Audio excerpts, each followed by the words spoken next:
जय जय रघुवीर समर्थ। शुका सारिखे पूर्ण वैराग्य ज्यांचे, वसिष्ठा परी ज्ञान योगेश्वरांचे। कवी वाल्मिका सारिखा मान्य अहिंसा, नमस्कार माझा सद्गुरु रामदासा। जय जय रघुवीर समर्थ। समर्थांच्या मनाच्या श्लोकाचा म्हणजेच मनोबोधाचा आपण विचार सुरू केलेला आहे। काल या मनाच्या श्लोकाची पूर्वपीठिका आपण बघितलेली आहे आणि आज आपण पहिल्या श्लोकापासून त्या 205 श्लोकांचा विचार करायला सुरुवात करणार आहोत। पहिला श्लोक समर्थांची स्वारी वर्णन करताना म्हणते, गणाधीश जो ईश सर्व गुणांचा, मुळारंभ आरंभ तो निर्गुणांचा। नमो शारदा मूळ चत्वारी वाचा, गमू पंथ अनंत या राघवाचा। श्रीराम। आपण जर बघितलं कोणत्याही संतांचा आपण विचार केला, ज्या संत वाङ्मयांचा जर आपण विचार केला, तर प्रत्येक संतांनी पहिल्यांदा गणेशाला, सरस्वती मातेला पूजन केलेलं आहे, वंदन केलेलं आहे, तिची स्तुती केलेली आहे आणि मग आपल्या कार्यारंभाला सुरुवात केलेली आहे, कार्यारंभ केलेला आहे। तसं जर आपण या श्लोकाचा विचार केला, समर्थांच्या या मनाच्या श्लोकाचा विचार करायला सुरुवात केली, तर असणाऱ्या समर्थांची स्वारी गणांचा जो ईश असणारा गणपती आहे, सरस्वती माता आहे, शारदा माता आहे, या सर्वांना वंदन केलेलं आहे, यांच्या ठिकाणी नतमस्तक झालेले आहेत, त्यांचं गुणगान केलेलं आहे आणि मग मनाच्या श्लोकाला प्रारंभ केलेला आहे। जर आपण बघितलं तर बुद्धीची देवता असणारा गणेश आहे, ज्याच्या स्तवनाने, पूजनाने आपण सर्व कार्यारंभ करतो। म्हणून सर्व संतांनी सुद्धा हाच विषय पुढे घेतलेला आहे।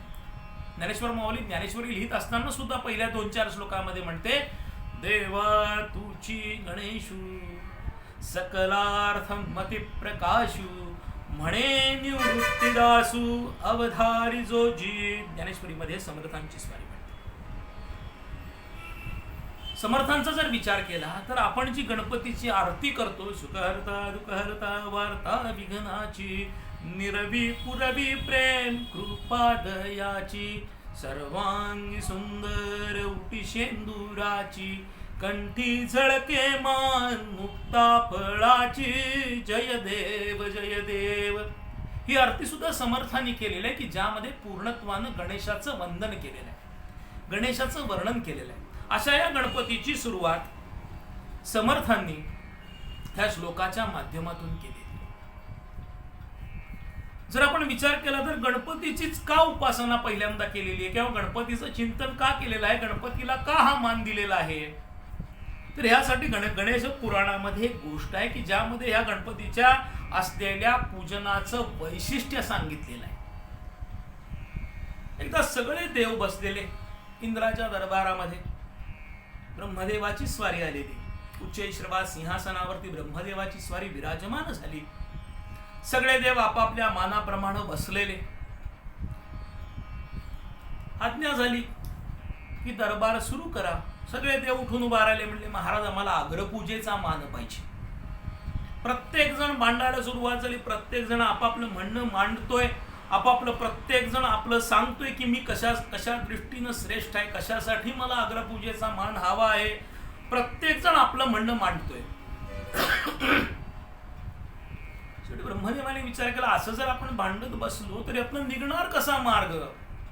त्यापेक्षा म्हणजे आपण एक परीक्षा घेऊया आणि जो परीक्षेमध्ये उत्तीर्ण होईल पहिल्या नंबरनं त्याला आपण अग्रपूजेचा मान देऊया।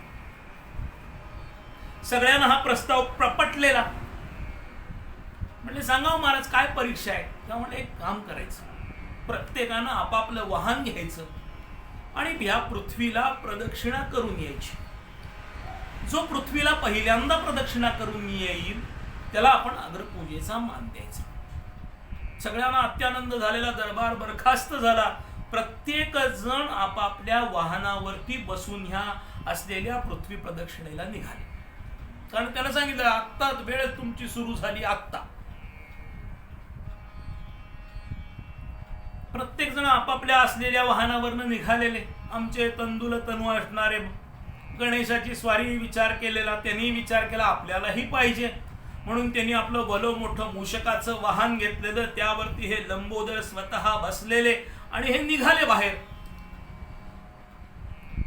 कुणी गरुडावरनं आहे, कुणी व्याघ्रावरनं आहे, कुणी वेगवेगळ्या वाहनानं निघालेले. ते सगळी जण बघतायत, कारण जायचं सगळ्यांचा रस्ता एकच हो, पृथ्वी प्रदक्षिणा करायचा रस्ता एकच. त्यामुळे प्रत्येक जण या गणेशाकडे बघून म्हणतोय अरे तुझा देह केवढा, तुझं वाहन केवढं, जायचं किती, कधी पोचणार, कशाला म्हणले तू येतोस, तू परत जा. गणेशाची स्वारी खिन्न झाली आणि ती तिथनं निघाली. ती तडक आपल्या मातोश्रींच्याकडे आली, पार्वती मातेकडे आली. पार्वती मातेने विचारलं, म्हणजे अरे गणेशा असा खिन्न का रे, काय झालं? त्यांनी घडलेला सगळा वृत्तांत सांगितला. मग म्हटले आईने विचारलं, म्हणले गणेशा अरे तुला पाहिजे का अग्रपूजेचा मान? त्याने सांगितलं आई साहेब कुणाला नको म्हणले श्रेष्ठत्व. व आत्ताच्या काळामध्ये आम्ही जर विचार केला तर वयाची 85 वर्ष झाली, 5-5 वेळेला आमदारकी खासदारकी झाली, मरायला टेकले, सोडायला खुर्चीची तयारी आहे का आमची? इथं तर सगळ्या देवांचा, सगळ्या पूजेंचा अग्रपूजेचा मान मिळणार आहे, तयार होतील का? त्यांनी सांगितलं आई म्हणले माझीही इच्छा आहे. मग म्हणले बस माझ्या समोर. तिने बसवून घेतलं समोर. आईने ज्ञानोपदेश दिला, ज्ञान सांगितलं. आणि त्यांनी काय सांगितलं, म्हणले एक काम कर, शास्त्रानं सांगितलेलं आहे, सद्गुरूंनी ज्ञान दिल्यानंतर, गुरुनी ज्ञान सांगितल्यानंतर ते नाम घेत ज्या वेळेला तू सद्गुरूंच्या भोवती 3 प्रदक्षिणा करतोस त्यावेळेला तुला पृथ्वी प्रदक्षिणेचं पुण्य प्राप्त होतं. म्हणजे तुला मी आता ज्ञान सांगितलेलं आहे, नाम दिलेलं आहे, तेव्हा ते नाम घेत तू मला आणि शंकराला दोघांनाही प्रदक्षिणा कर. त्यालाही अत्यानंद झालेला. त्यानंही प्रदक्षिणा केलेली पूर्ण मातोश्रींना वंदन केलं, पिताश्रींना वंदन केलं आणि तडक महाराजांची स्वारी आली आणि परत असलेल्या त्या राजसिंहासनावरती येऊन विराजमान झाली. बाकीचे देव एक एक येत आहेत. प्रत्येक जण म्हणतात अरे हा कसा काय आला, हा आम्हाला कुठं दिसला नाही, हा निम्म्या रस्त्यात गेला असेल, तिथनं परत आला असेल. त्यानं सांगितलं म्हणजे तुम्ही का विचारताय, जज येऊ देत, न्यायाधीश येऊ देत, न्यायाधीश विचारू देत, मग मी त्यांना प्रश्नाचं उत्तर देईन, तुम्हाला सांगायचं काय गरज आहे? सगळे येऊन बसलेले दरबारामध्ये आणि नंतर ब्रह्मदेवाची स्वारी आली, इंद्राची स्वारी आली. ब्रह्मदेवाची स्वारी बसलेली सिंहासनावरती. याने विचारलं ब्रह्मदेवाने, म्हणले कोण पहिल्यांदा आलं रे? गणेशाची स्वारी उठून उभा राहिली. म्हणले महाराज मी पहिल्यांदा आलो. त्याबरोबर सगळे देव लागले ओरडायला. म्हणले महाराज हा आम्हाला दिसलाच नाही कुठं, विचार करा याचा देह केवढा, याचं वाहन केवढं. आणि मध्ये म्हणले आम्हाला मध्ये कुठं तरी हा दिसला पाहिजे ना. म्हणले हा आम्हाला कुठंही मध्ये दिसलेला नाही, तेव्हा हा पृथ्वी प्रदक्षिणा करायला गेलाच नाही. ब्रह्मदेवाने सांगितलं, म्हणले गणेशा हे म्हणतायत ते काय, जरा उलगडा करून सांग ना. म्हणले महाराज आपली एक ब्रीदावळी, आपला एक नियम आहे, आपण सांगितलेलं एक वाक्य आहे. ज्या वेळेला सद्गुरूच्या मुखातून ज्ञानाची प्राप्ती होते, नामाची प्राप्ती होते, ते नाम घेत जर आपण सद्गुरूंना प्रदक्षिणा केली तर म्हणले पृथ्वी प्रदक्षिणेचं फळ प्राप्त होतं, असं आपणच सांगितलेलं आहे. हो म्हणले बरोबर आहे. तर म्हणले मला पार्वती मातेनं ज्ञानोपदेश दिला, ज्ञान सांगितलं, नाम दिलं आणि त्या नामामध्ये राहत मी माझ्या सद्गुरूंना 3 प्रदक्षिणा घातल्या, त्यांच्या चरणाला वंदन केलं, महेशाच्या चरणाला वंदन केलं, पिताश्रींना वंदन केलं आणि तिथनं मी पहिल्यांदा येऊन बसलेलो आहे. तेव्हा म्हणले हा अग्रपूजेचा मान ह्या आपल्या असलेल्या नियमाप्रमाणे मला मिळाला पाहिजे. ब्रह्मदेवाने सांगितलं बरोबर आहे. म्हणजे हा माझा नियम आहे, त्यासाठी प्रत्यक्ष पृथ्वी प्रदक्षिणा करायची गरज नाही. तद्वत त्या दिवसापासून प्रत्येक पूजेला पहिल्यांदा अग्रपूजेचा मान गणेशाचा आहे. म्हणून आपण बघा, कुठलीही पूजा करायला सुरुवात करू दे, पहिल्यांदा गणेश पूजन करणं महत्वाचं आहे. गणेशाचं अधिष्ठान महत्वाचं आहे. गणपतीचा विचार महत्वाचा आहे, कारण तो बुद्धिदेवता आहे, ज्ञान देवता आहे. म्हणून समर्थांनी ह्या असलेल्या मनाच्या श्लोकाची सुरुवात करत असताना ह्या गणेशाला वंदन केलेलं आहे. बरं, दुसऱ्या दृष्टीने विचार केला तर आपण ज्या वेळेला गणेशाचं पूजन करतो, गणेशाच्या विषयी बोलण्याचा प्रयत्न करतो, त्याचा शब्दोच्चार करायला प्रयत्न करतो बघा, आपण विचार करून आपण मग अथर्वशीर्ष म्हणायला सुरुवात केली.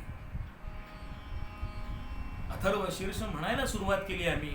ओम गं गणपतये नमः, एकदंताय विद्महे वक्रतुंडाय धीमहि तन्नो दंती प्रचोदयात.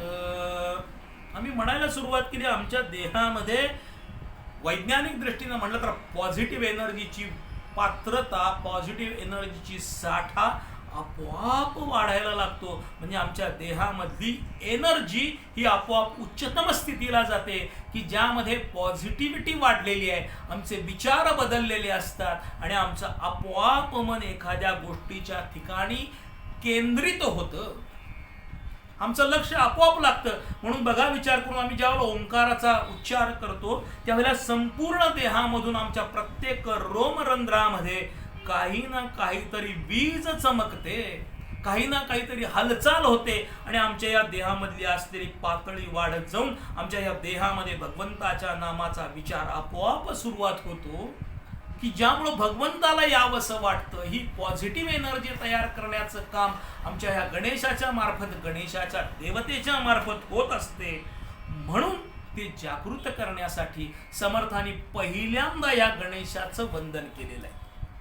जर आम्ही गणेशाचा विचार केला तर तो सर्वव्याप्त आहे, की ज्याचं वर्णन करत असताना संत म्हणतात चराचरामध्ये व्यापून आहे. रीती जागाची नाही मुळी, म्हणजे रीती जागाच नाही, प्रत्येक ठिकाणी राहिलेलं आहे. ज्ञानेश्वर महाराज तर एका ठिकाणी वर्णन करताना म्हणतात की ज्या वेळेला आम्ही असं नामामध्ये तदाकार होतो त्यावेळेला आम्ही ज्या ठिकाणी बोट दाखवू त्या ठिकाणी आम्हाला ब्रह्माची अनुभूती येते. कसे बोटाने दाखवू तुला हा अनुभव गुरुच्या मुला. त्या बोटावरती सुद्धा परब्रह्म असतं. ते परब्रह्म जाणण्यासाठी हा सर्वव्याप्त असणारा गणेश आहे, त्याला प्रथमतः नमन करायचं. बरं, तो गणेश कसा आहे हो? तो सर्व गुणमंडित आहे. जर आपण भगवंताच्या या असलेल्या अवतारांचा विचार केला तर या अवतारामध्ये अनेक अवतार झाले भगवंताने घेतले. त्यातले 10 अवतार सर्वश्रेष्ठ आहेत. त्या 10 अवतारामध्ये सुद्धा 2 अवतारांना अनन्यसाधारण असं महत्व आहे. एक आहे रामावतार आणि एक आहे कृष्णावतार, की ज्या 2 अवतारामध्ये पूर्णत्वानं रामायण आणि महाभारत आमच्यासाठी समोर भगवंतानं करून ठेवलं. त्या 2 अवतारामध्ये सुद्धा कृष्ण अवताराला का महत्व आहे हो? तर त्या कृष्ण अवतारामध्ये जगावं कसं आणि जगत असताना भक्ती कशी करावी हे भगवंतानं आपल्या चरित्राच्या माध्यमातून आमच्या समोर ठेवलेलं आहे. मग हा अवतार घेत असताना भगवंतानं आपल्याबरोबर सगळ्या गुणांना आणलेला आहे. 6 गुणांनी युक्त असणारा हा भगवान आहे. यशस्वी, ज्ञान, औदार्य, ऐश्वर, वैराग्य हे 6ही गुण वसती जेत म्हणून तो भगवंत. महात्मे व्याख्या करताना म्हणतात की या 6 गुणांनी असा हा भगवान मंडित आहे. मग हा 6 गुणांनी असलेला भगवान जसा आहे तसाच आमचा हा लंबोदर म्हणजे गणपती गजानन, की ज्याला अनेक नावं दिले गेलेली आहेत, असा हा गजानन अशा या 6 गुणांनी मंडित आहे. मग ज्या वेळेला आम्ही या अशा गजाननाला वंदन करतो त्यावेळेला ह्या 6 गुणांचं पाठबळ आम्हाला आपोआप प्राप्त होत असतं. त्यामुळं आमच्या ठिकाणी असलेली ऊर्जा, आमच्या ठिकाणी मनामध्ये असलेले संकल्प पूर्णत्वाची न्यायाची जबाबदारी गणेश घ्यायला तयार असतो. पण हा निर्गुण निराकार भगवान आहे, ज्याला आदी नाही, मध्य नाही, अंत्य नाही, असा हा सर्वांच्या पलीकडं असणारा भगवान आहे. एका ठिकाणी संत वर्णन करताना म्हणतात आदि मध्य ना अंतच याला, ज्यापासून ओंकारची झाला, नेती नेती म्हणे वेद तयाला, ब्रह्मा विष्णू हार येती घे, त्या देवाचे दर्शन तू घे तू घे, त्या देवाचे दर्शन तू घे, संसार मोहातून निघे निघे, संसार मोहातून निघे, त्या देवाचे दर्शन तू घे, त्या देवाचे दर्शन तू घे. संत वर्णन करताना म्हणतात आकार उकार या सगळ्यांच्या पासून सर्वांनी युक्त आणि ह्याच्याही पलीकडं, आकार उकाराच्याही पलीकडे असणारा हा परब्रह्म परमात्मा आहे, जो सर्व गुणांनी युक्त आहे, निर्गुण निराकार आहे. अशा या गणेशाला वंदन करून समर्थांची स्वारी पुढे निघालेली आहे. समर्थ म्हणतात हा गणेश कसा आहे हो? नित्य शुद्ध बद्ध असा हा गणेश आहे, जो सर्वव्याप्त आहे. तो आमच्या देहामध्ये सुद्धा आहे, की ज्याचं वर्णन करत असताना मूलाधार स्थितोसी नित्यम त्वं शक्तित्रयात्मकः त्वां योगिनो ध्यायन्ति नित्यम त्वं ब्रह्मास्त्वं इंद्रस्त्वं वायुस्त्वं अग्निस्त्वं सूर्यस्त्वं चंद्रमास्त्वं ब्रह्मभूर्भुवस्वरोम. आमच्या मूलाधाराच्या ठिकाणी हा स्थिर झालेला आहे, नवे नवे वास करून राहिलेला आहे. अशा ह्या गणेशाच्या माध्यमातून या गणेशाला जागृत करण्यासाठी आम्हाला बाहेरच्या सगुण ब्रह्माला वंदन करण्यासाठी समर्थ सांगतात. बरं हा गणेश आहे तरी कसा हो? की ज्याचं वर्णन करत असताना संत सांगतात जो ईश सर्वा गुणांचा. ईश म्हणजे षड्गुणैश्वर्य संपन्न असा आहे. यश श्री ज्ञान औदार्य ऐश्वर्य वैराग्य ह्या 6 गुणांनी मंडित आहे. याचं वर्णन करत असताना माऊली म्हणतात हा कसा आहे हो? षडगुण गोंडे रत्न खचित तुझ श्याम सुंदरा शोभली रे, नवा ठाई फाटून गेली ती तू आम्हासी दिधली रे, कानुबाय तुझी खोंगडी चांगली आम्हासी का दिली वांगली रे, कानुबाय तुझी खोंगडी चांगली.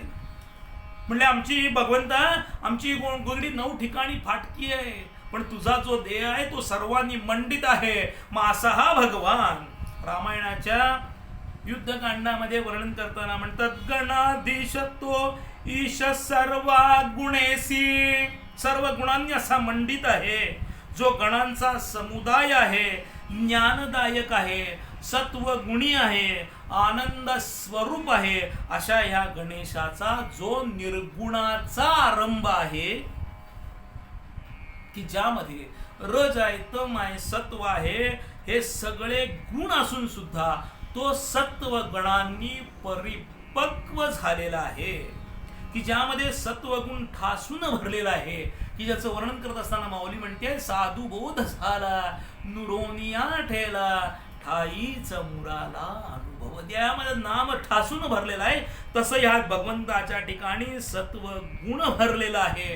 की ज्याचं वर्णन करत असताना माऊली म्हणते जो कर्तृत्वासी आरंभ मूळ पुरुष मूळारंभ परात पर स्वयंभ आदि अंती.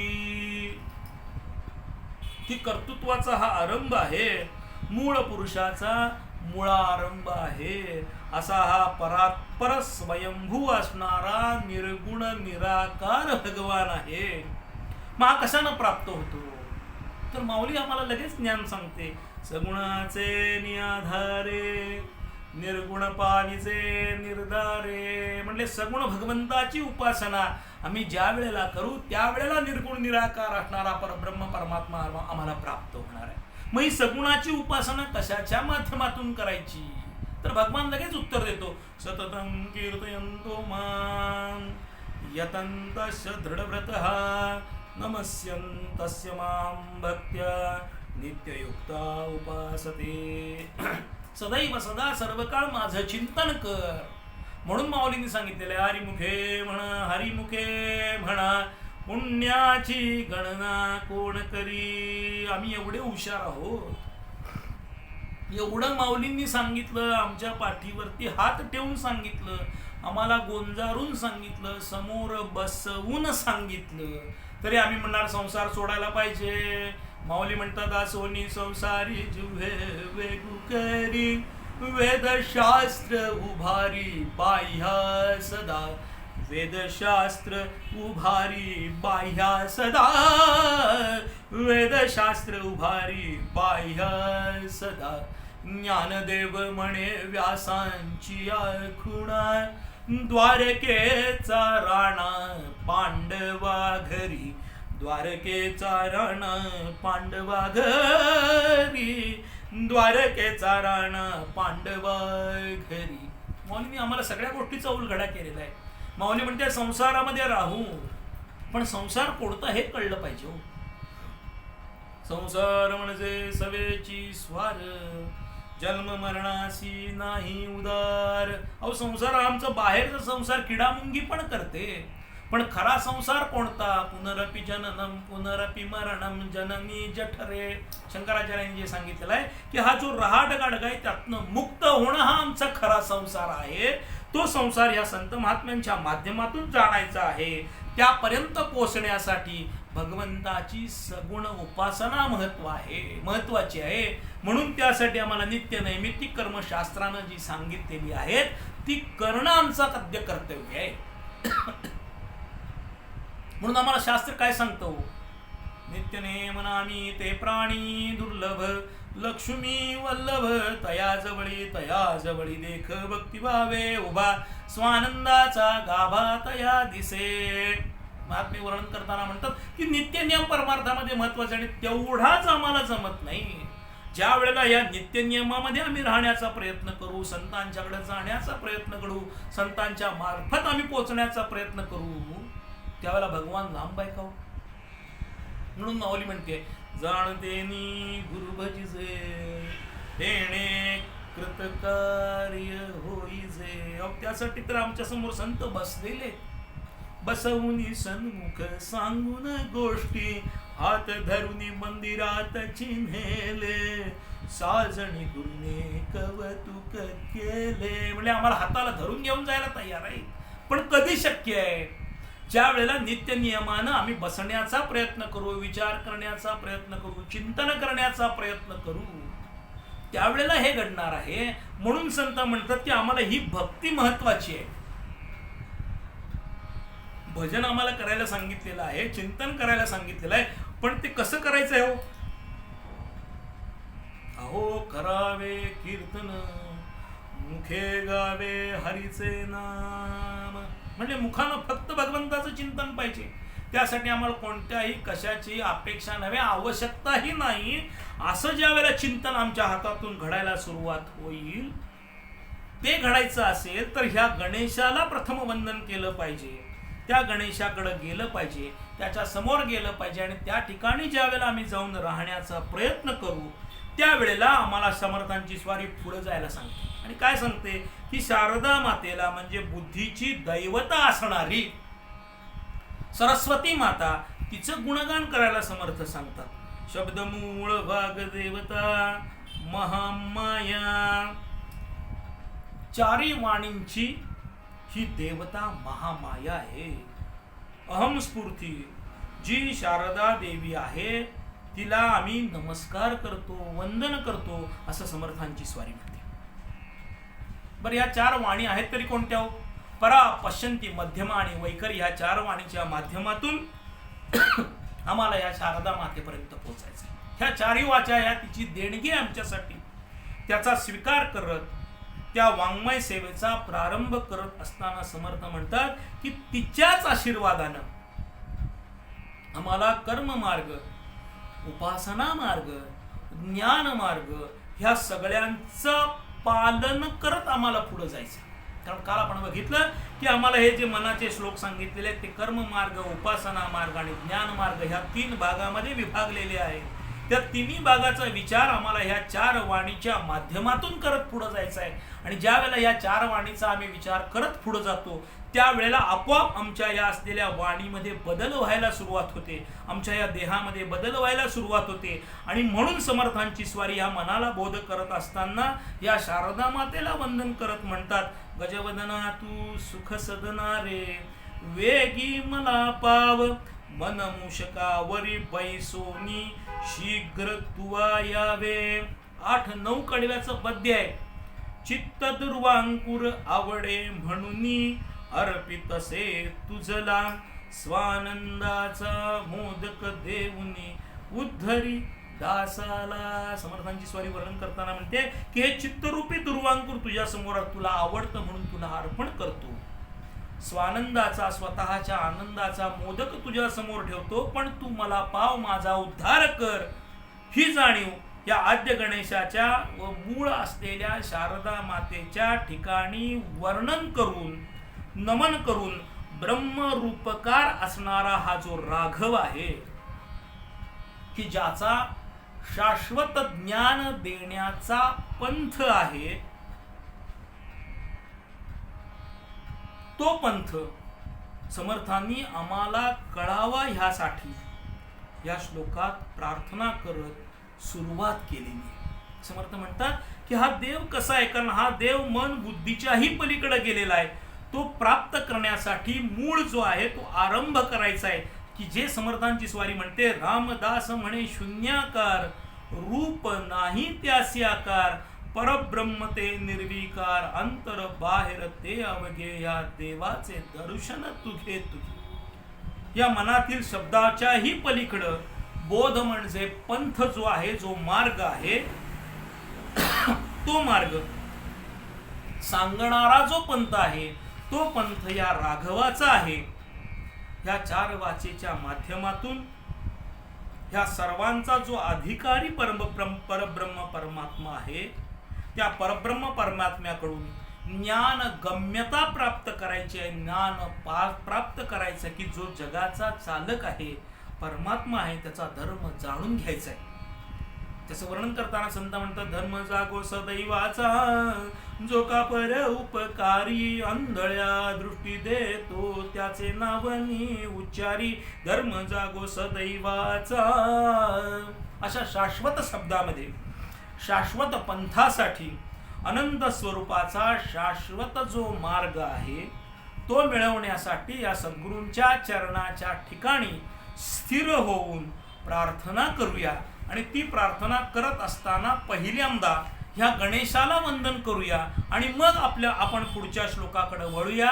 हे सांगण्यासाठी, हे समजावून देण्यासाठी पहिल्यांदा ह्या गणेशाला समर्थांची स्वारी वंदन करते, गणेशाच्या पुढे नतमस्तक होते. बुद्धीची देवता असणारी सरस्वती माता, जी शब्दांना पूर्णत्वानं भरलेली आहे, जिचे प्रत्येक शब्द हे भांडार आहे, अशा असलेल्या सरस्वती मातेसमोर समर्थांची स्वारी नतमस्तक होते. आणि मग आम्हाला सांगते की तिच्या ज्या 4 वाचा आहेत त्या 4 वाचाच्या माध्यमातून जो खरा अनंत स्वरूपाचा असणारा जो मार्ग आहे, पंथ आहे, तो तुम्हाला देण्यासाठी, तुमच्या समोर ठेवण्यासाठी हा शब्द प्रपंच समोर ठेवतोय, असं म्हणून समर्थांची स्वारी ह्या श्लोकामध्ये ज्ञान सांगण्याचा प्रयत्न करते. आणि मग समर्थांची स्वारी दुसऱ्या श्लोकाकडे वळते. असा हा पहिला श्लोक की ज्यामध्ये ह्या गणेशाला आणि शारदा मातेला वंदन केलेला आहे, तो श्लोक आहे. गणाधीश जो ईश सर्वा गुणांचा, मुळारंभ आरंभ तो निर्गुणांचा, नमो शारदा मूळ चत्वारी वाचा, गमू पंथ अनंत ह्या राघवाचा. असा हा राघव की जो आम्हाला खरं ज्ञान, खरा पंथ देतो, असा हा या पहिल्या श्लोकाचा आशय आहे. ह्यानंतर समर्थांची स्वारी दुसऱ्या श्लोकाकडे वळताना म्हणते, मना सज्जना भक्ती पंथेची जावे, तरी श्री हरी पाविजे तो स्वभावे, जगी निंद्यते सर्व सोडून द्यावे, जगी वंद्यते सर्व भावे जय जय रघुवीर समर्थ असा हा दुसरा श्लोक आहे की ज्यामध्ये आता मनाला बोध करण्याचा कर्म मार्ग समर्थांची स्वारी या दुसऱ्या श्लोकापासून 65व्या श्लोकापर्यंत आम्हाला सांगणार आहे. त्याचा विचार आपण उद्याच्या भागात करूया आणि ह्या ठिकाणी समर्थांना वंदन करून आपण थांबूया. जय जय रघुवीर समर्थ.